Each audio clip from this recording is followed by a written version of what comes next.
Welcome to Spotlight On. I'm LaShanda McEwen. The midterm elections are just around the corner, and students at Richland are getting ready to vote, some for the first time. Joining me this afternoon is Kelly Drablos. Thank you for joining me. So what are the requirements for students to vote? Thank you very much for having me. And there are three basic requirements to be an eligible voter. You need to be a United States citizen, you need to be 18 years of age on or before Election Day, and you need to be a resident of the state and county where you are wanting to vote. Okay. So how can students choose a political party? Because most students choose a political party based on their family members instead of researching for themselves. So how could they go about doing that?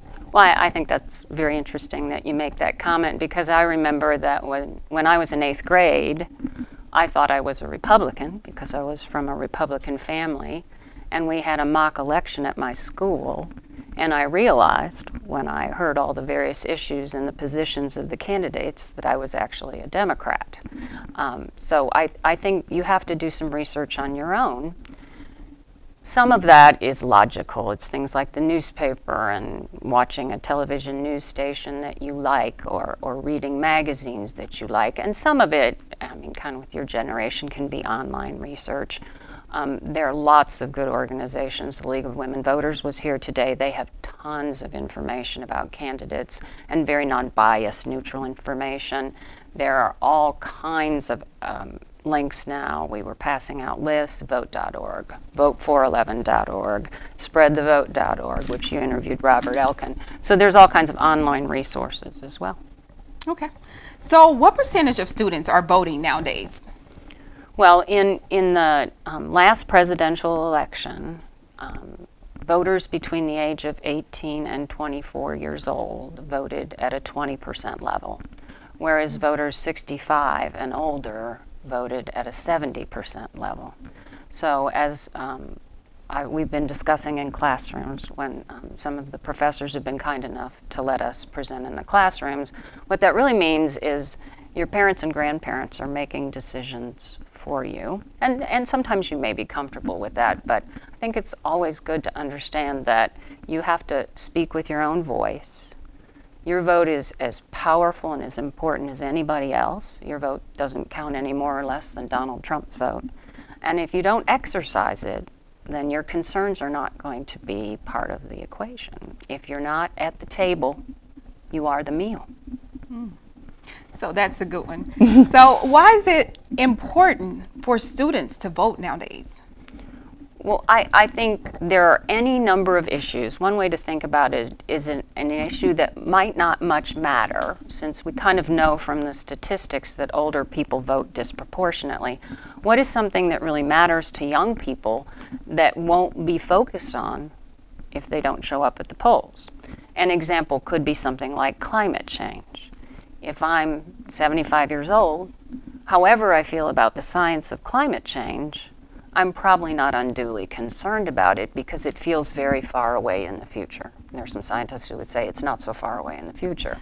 But if you're a young person, you're going to live with the consequences of policies regarding our environment for a very long time. So I think that's a good example of an issue that might be very important to young people that might not seem so important to older people. And if they don't participate, those things won't get focused on. Okay.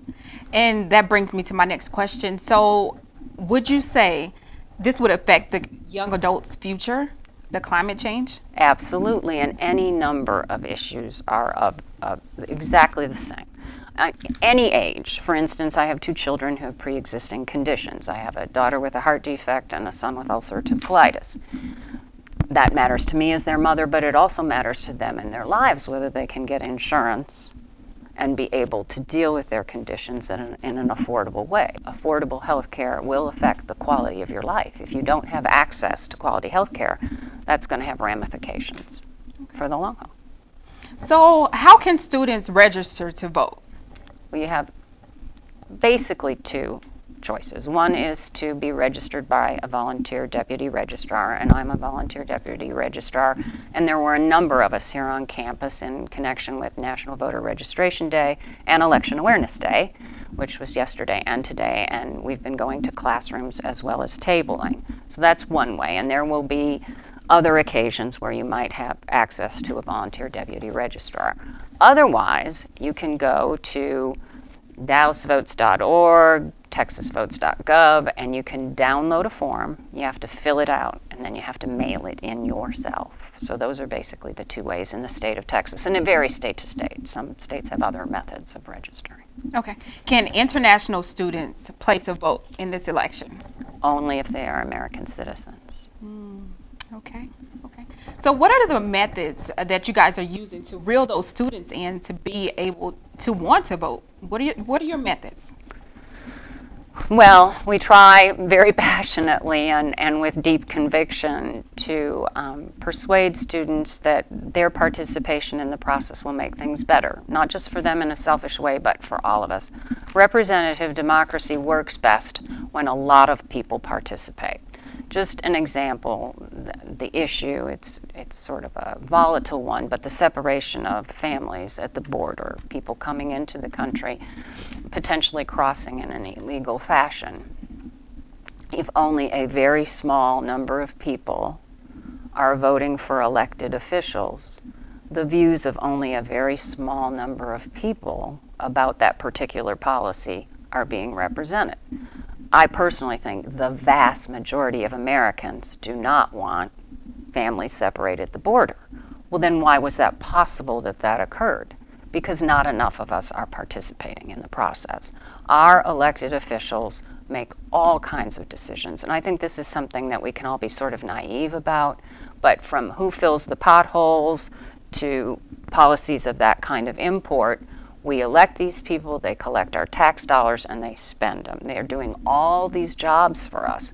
So if we want that to represent all of us, then we all have to participate. Okay. So what are the most highly contested races right now? Well, that's interesting because there's some good close ones in Texas. Certainly it wasn't expected to be, but the senatorial race between Ted Cruz and Beto O'Rourke is looking closer and closer and closer all the time. And then I think it depends district to district. Certain districts are going to lean more blue, certain districts are going to lean more red. So right now, at this point, after the primaries, you have a Democratic candidate and a Republican candidate, and on most people have a choice. Sometimes one or the other runs unopposed. Occasionally, you'd have a third-party candidate. So I think beginning with that governor's race, that calling all red in this House district against Pete Sessions is a tightening race. So there are a lot of very exciting ones, and it would be wonderful if students participated. Okay. So is there anything else you would like to add? If somebody wanted to get in contact with you, how could they go about doing it? Well, I'd be delighted to help anybody who needed help, and I'm Kelly, Kelly, .drablos, DRABLOS, @gmail.com. Okay. A big thanks to Kelly for joining us today. A reminder to our viewers, the voters registration deadline is October 9th. Early voting takes place from October 22nd to November 2nd. During those days, you can vote in Guadalupe Hall at Richland. On Election Day, November 6th, all registered voters must cast their ballot at their precinct. For Spotlight On, I'm LaShanda McEwen. Thanks for joining us.